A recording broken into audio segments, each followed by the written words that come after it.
अक्टूबर को भी 5 शहीद हुए थे, जिसमें वासुदेव था, राजेंद्र धरिकार थे, रमेश पांडे था और भी 2 लोग थे। इधर अशोक सिंघल के साथ कुछ लोग छिप गए। वो जो ओम प्रकाश पांडे बचा था वो घायल, ये कट गया है पैर, वो जिंदा मुर्दा साथ जा रहा था, वो इसी कमरे में था। श्री राम जन्मभूमि प्राण प्रतिष्ठा कार्यक्रम जो होने वाला है उसके चलते लोगों को इनविटेशन जा रहा है। हमारे साथ एक महिला मौजूद हैं। माता जी, अपना परिचय दीजिए और क्या भूमिका थी आपकी?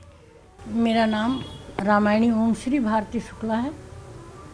मैं उस समय प्रिंसिपल थी जिस समय 1990 में कांड हुआ, तो स्कूल और कॉलेज और सब बंद थे, कर्फ्यू लगा हुआ था। 2 नवंबर की घटना 30 अक्टूबर से शुरू हुई। 30 अक्टूबर को भी 5 शहीद हुए थे, जिसमें वासुदेव था, राजेंद्र धरिकार थे, रमेश पांडे था और भी 2 लोग थे। एक महिला भी थी उसमें, कोई बाहर की थी, लेकिन फिर समझौता हो गया था तो सब निश्चिंत हो गए। 2 नवंबर को नहाने के लिए गए, नहा वहा के सरजू जी से आए, यहाँ आंगन में चाय बन रही थी और सब राम भक्त बैठे थे भजन करने के लिए। तो जो इनके नेता थे बलवंत राय गर्ग जी, हरियाणा कैथल वाले बीएड कॉलेज के प्रिंसिपल, और प्रोफेसर महेंद्र अरोड़ा की टीम थी, कांतिलाल जैन भुज की टीम थी। इस तरह से जो है टीमें आई। गाजियाबाद से विष्णु प्रकाश मित्तल जी की टीम थी। तो ये अपने अपने हिसाब से लाएंगे और चाय जलपान करके चना छौंक। तो हुआ क्या था और भूमिका क्या थी? तो जैसे ही वो लोग, कुछ लोग अंदर आए कि हम सर्व करेंगे, तो फिर वहाँ आगे लाठी चार्ज होने लगा। लाठी भगदड़ होता, जब लाठी चलेगी तो कोई उठेगा नहीं, ऐसा नहीं हो सकता। भागते हैं, आगे पीछे होते हैं लोग, लेकिन कुछ देर तो रोका होगा, फिर नहीं तो प्लास्टिक गोलियाँ, जब गोली चलने लगी तो भगदड़ हुई। तो बाउंड्री कूद कूद के लोग आए, तो दरवाज़ा खुला ही था, सब घुस गए जहाँ जिसको जगह मिली। ये ध्यान ही नहीं किसी ने दिया कि छत पर फोर्स है मुलायम सिंह की। तो उस कमरे में तो कोठारी एंड कंपनी चली गई। इधर अशोक सिंघल के साथ कुछ लोग छिप गए। वो जो ओम प्रकाश पांडे बचा था वो घायल, ये कट गया है पैर, वो जिंदा मुर्दा साथ जा रहा था, वो इसी कमरे में था। इस कमरे में भी कार सेवक थे, बड़े बड़े कमरे थे। इधर भी हमारा ही मंदिर है पीछे, इधर से गए थे, तोड़ दिया है मुलायम सिंह के लोगों ने, उसमें भी कार सेवक भरे थे। मंदिर में छोटी छावनी के महाराज जी आज जो हैं वो छिपे हुए थे अपने कुछ साधुओं के साथ।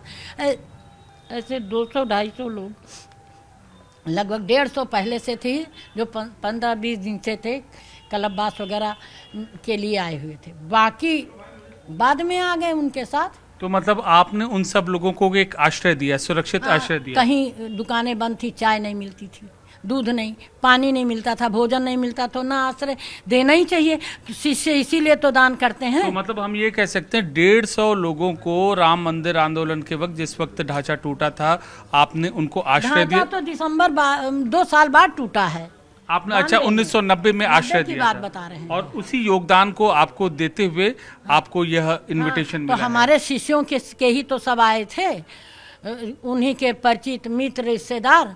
तो स्थान चलता है शिष्यों से, राशन पानी शिष्यों का, भगवान का भोग मिला, खिचड़ी भी उन लोगों को, अगर खुद भी बनाने में भी सक्षम थे, गोली वोली निकाल लेते थे। ये एग्जैक्ट तारीख आप बता सकती हैं कब है? 2 नवंबर 1990 की बात है। और कितने दिन तक आपने लोगों को सुरक्षित पनाहगार में रखा? हमारे यहाँ 20 दिन रहे वो लोग। वो हाँ, दिवाली के पहले ही आ गए थे वो लोग, कुछ लोग दिवाली बाद आए। तो उसी योगदान को याद रखते हुए आपको ये इनविटेशन मिला? हाँ, शायद इसीलिए मिला। नहीं मिलता तो जैसे जोशी और आडवाणी का जब इधर उधर हुआ तो जनता ने उठाया, हमारे शिष्यों ने बलिदान दिया है ना। विश्व हिंदू परिषद में है कौन?